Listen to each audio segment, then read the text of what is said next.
Good evening दोस्तों। उम्मीद करता हूँ आप सभी अच्छे होंगे। आपका स्वागत है बैंक निफ्टी एनालिसिस की एक और वीडियो के अंदर।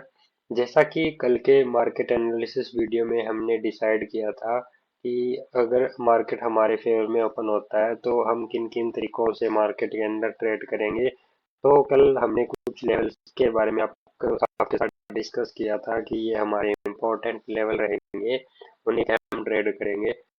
तो मार्केट आज गैप अप ओपन होता है, 100 पॉइंट से कम गैप अप ओपन होता है। गैप अप ओपन होने के बाद में फर्स्ट कैंडल ही काफी ज्यादा बड़ी रेड कैंडल बना देता है। सॉरी। तो जैसे ही मार्केट नीचे की तरफ आता है तो नीचे एक ट्रेंड लाइन का सपोर्ट था। जैसे ही ट्रेंड लाइन पे आके एक कैंडल क्लोज करता है जिसमें बाइंग और सेलिंग प्रेशर दोनों इक्वल थे, तब हमने यहाँ से एक कॉल का ट्रेड प्लान किया था। मैं आपको प्रीमियम चार्ट के अंदर वो सारी चीजें दिखा देता हूँ। हाँ, प्रीमियम चार्ट के अंदर अगर हम देखें, 1 मिनट टाइम फ्रेम के अंदर अगर हम देखेंगे तो कल का नीचे का एक बाइंग जोन था। इस बाइंग जोन के आसपास आके मार्केट यहाँ से सपोर्ट लेके जैसे ही 9 EMA के ऊपर क्लोज करना शुरू करता है तो हम अपनी एक सेफ एंट्री प्लान करते हैं। हमारी सेफ एंट्री सेकेंड इस कैंडल की कंफर्मेशन के बाद में थी। यहाँ से जब हमारी एंट्री हो जाती है तो हमने यहाँ तक का हमारा जो टारगेट था।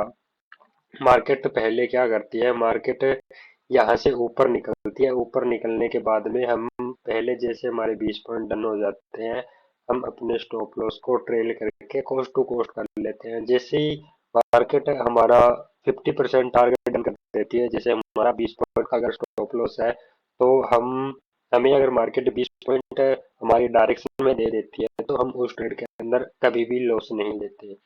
तो हमें मार्केट यहाँ पे 20 पॉइंट दे देती है तो हम अपने पोजीशन को यहाँ से असल को ट्रेल करके ऊपर ले आते हैं। और काफी ज्यादा ऊपर ट्रेल करने के बाद में यहाँ तक हमें टोटल 52 पॉइंट का टारगेट मिलता है। हमारी एंट्री थी 258 के आसपास हमारी एंट्री थी। यहाँ तक हमें 52 पॉइंट मिलते हैं। जैसे ही हमारे 52 पॉइंट डन होते हैं, हमारा असल अपने ईएमए के नीचे, इस कैंडल के नीचे हमारा असल ले आते हैं। तो ये वाली कैंडल 9:46 वाली कैंडल हमें 30 पॉइंट पे एग्जिट कर देती है। मैं आपको इसके घूमने का रीजन भी बता देता हूँ। मैं वेट कर रहा था कि शायद वो लेवल टूट जाता तो हमें हमारा जो टारगेट, हमने 90 पॉइंट का टारगेट बनाया था, वो भी मिल जाता। हाँ, बाद में हमें ये टारगेट जरूर मिला था। सेकेंड टाइम जब इस बाइंग जोन के अंदर आया था तो यहाँ से हमने एक एंट्री प्लान नहीं की थी। हम सिर्फ एक ही एंट्री प्लान करते हैं सिंगल डे के अंदर। अगर हम सेकेंड टाइम यहाँ से एंट्री प्लान करते तो हमें जो हमारा टारगेट था वो प्रॉपर 90 पॉइंट का मिल जाता। हम सेकेंड टाइम अगर एंट्री प्लान करते तो इस स्विंग हाई के ऊपर यहाँ से एंट्री प्लान करते और यहाँ तक हमारा करीबन करीबन 110 109 पॉइंट का टारगेट हमें मिल जाता। हम ज्यादातर 100 पॉइंट पे ही अपनी पोजीशन को एग्जिट कर देते हैं। जैसे ही हमारे 100 पॉइंट डन हो जाते हैं उसके बाद हम ट्रेड के अंदर अपना जो असल है उसको 90 पॉइंट या 80 पॉइंट पे ट्रेल कर देते हैं। तो यहाँ पे हमें सेकंड टाइम जो टारगेट था वो हमें प्रॉपर मिल गया था बाइंग जोन में आने के बाद में। मैं आपको यहाँ पे मार्केट घूमने का रीजन बता देता हूँ। अपने जैसे ही अपने अपोजिट प्रीमियम को खोलते हैं, जो हमारा पुट का प्रीमियम था, उस प्रीमियम को जब हम खोलते हैं 1 मिनट टाइम फ्रेम पे जाते हैं। 1 मिनट टाइम फ्रेम पे मैं आपको दिखा देता हूँ कि हमारा यहाँ पे प्राइस रिवर्स होने का क्या रीजन था। थोड़ा नेटवर्क का मेरे पास शाम को प्रॉब्लम रहता है अक्सर। मैं यहाँ से अच्छे से मतलब सारी चीजें आपको शो नहीं कर पाता। नेटवर्क कभी स्लो चलता है, कभी फास्ट चलता है। मैं आपको 5 मिनट टाइम फ्रेम पे ही समझा देता हूँ। हाँ, यहाँ पे हमारी प्राइस असल होने का मेन रीजन ये था कि जब हमने ट्रेड ली थी तब पुट यहाँ पे कहीं पे था। मैं 1 मिनट इसको डिलीट कर देता हूँ चैनल को। हाँ, हमने जब यहाँ पे ट्रेड लिया था तो वो 9:25 की कैंडल थी। यहाँ पे रिजेक्शन लेने के बाद में, पिछले स्विंग हाई के आसपास रिजेक्शन लेने के बाद में जब यहाँ से प्राइस फॉल होना शुरू होता है तब हमारी कॉल के अंदर ट्रेड बनती है। हमारा उसके अंदर 52 पॉइंट डन होने के बाद में मार्केट रिवर्स होने का मेन रीजन यही था। ये देखिए, कल की ये है क्लोजिंग, 3:25 की कैंडल है। इस कैंडल का जो हाई था वो इसी कैंडल के लो के आसपास है। जहां से हमारी मार्केट वापस से रिवर्स होती है। अगर यहाँ पे काफी ज्यादा गैप होता तो हमारा जो हमने फर्स्ट टारगेट बनाया था वो टारगेट हमें फर्स्टली हमारा टारगेट हिट हो जाता, तो कोई दिक्कत नहीं आती। मार्केट यहाँ से रिवर्स होता है, सेकंड टाइम इस क्लोजिंग के आसपास आता है, हम यहाँ पे भी ट्रेड प्लान कर सकते हैं। जो मेरा क्लोजिंग का सेटअप है वो क्लोजिंग का सेटअप दोनों तरफ बनता है, कॉल में भी बनता है, पुट में भी बनता है। हाँ, जैसे ही यहाँ पे आया था, यहाँ से हम एक लॉन्ग का ट्रेड प्लान कर सकते थे। यहाँ पे अगर हम देखें तो हमें अगले 10 मिनट के अंदर कितने पॉइंट का टारगेट मिला था। अगले 10 पॉइंट के अंदर 10 मिनट के अंदर हमें 60 पॉइंट का टारगेट मिला था।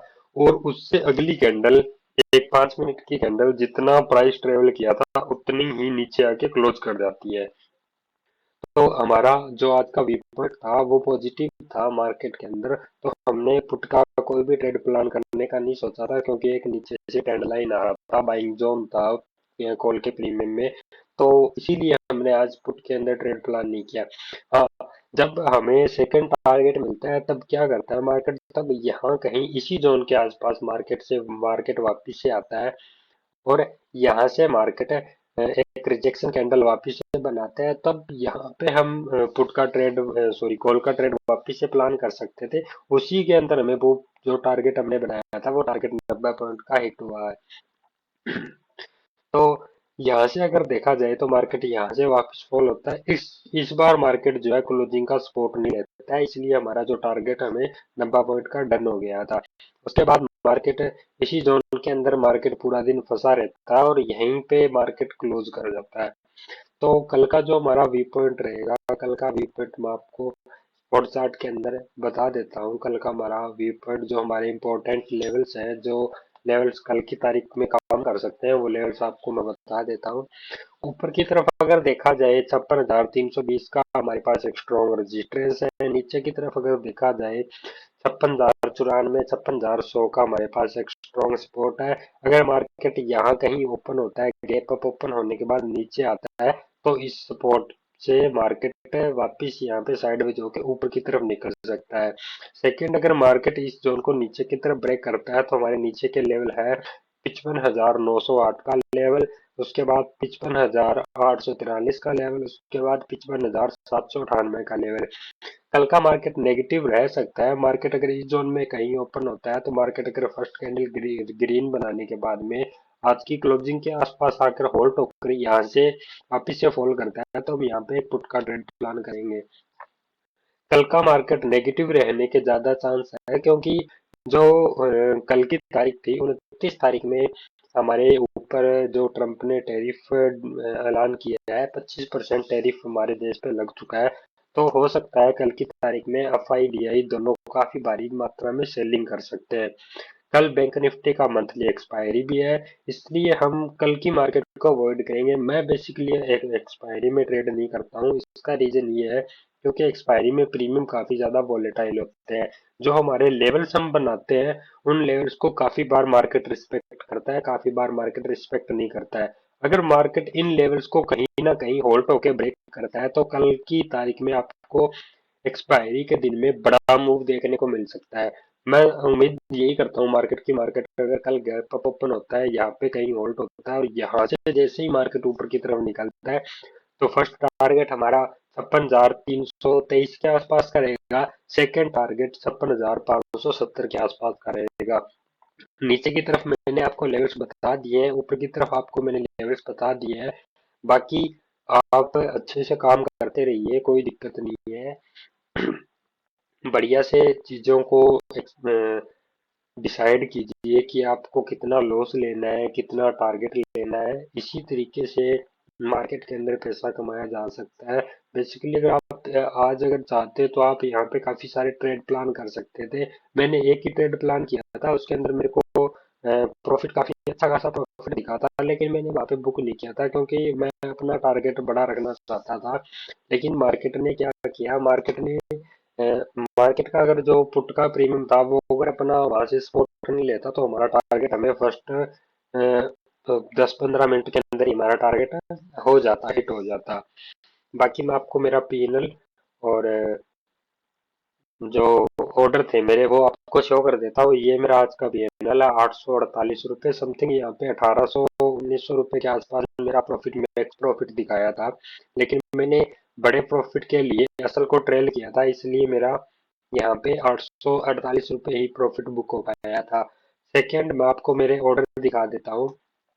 जो मेरे ऑर्डर थे आज के, मैंने 56,100 के कॉल के अंदर बाइंग की थी। 35 का लोट, एक लोट के साथ मैंने बाइंग की थी। 256.50 के आसपास मेरा कहीं बाइंग ऑर्डर था। और सेल ऑर्डर 236.45 के आसपास मेरा सेल ऑर्डर था। हाँ, इसका मेन रीजन मैं बता देता हूँ आपको, ये यहाँ पे क्यों दिखा रहा है। क्योंकि जो मेरा स्टॉप लॉस मैंने लगाया था, जो मेरा स्टॉप लॉस प्राइस था, जो मैंने वहां पे डिसाइड किया था, वो यहाँ से 20 पॉइंट नीचे का था। तो मैंने अपने ट्रिगर प्राइस को बढ़ा के 30 पॉइंट पे ट्रेल किया था, ना कि मेरे स्टॉप लॉस प्राइस को। स्टॉप लॉस प्राइस मेरा सेम ही था, बाकी मैंने अपने ट्रिगर प्राइस को बढ़ा के ऊपर किया था। तो जैसे मेरा ट्रिगर प्राइस टच होता है, उसके बाद मार्केट मेरे को उसके बाद मेरा ब्रोकर मेरे को मार्केट प्राइस पे बाहर निकाल देता, तो वहां पे मेरे 30 पॉइंट बुक हुए थे। ये जो प्राइस यहाँ पे दिखा रहा है, ये मेरा स्टॉप लॉस प्राइस है, जो कि आज मेरा हिट नहीं हुआ था। बाकी उम्मीद करता हूँ कि आपको मेरे वीडियोस अच्छे लग रहे होंगे। आपको अगर मेरे वीडियोस अच्छे लग रहे हैं तो मेरे यूट्यूब चैनल को सब्सक्राइब कीजिएगा, वीडियोस को लाइक कीजिएगा, कमेंट करके बताइएगा कि आपको मेरे वीडियोस कैसे लग रहे हैं। उम्मीद करता हूँ कि आप अच्छे होंगे। बाकी मिलते हैं किसी नेक्स्ट वीडियो में नेक्स्ट टॉपिक के साथ। जय हिंद।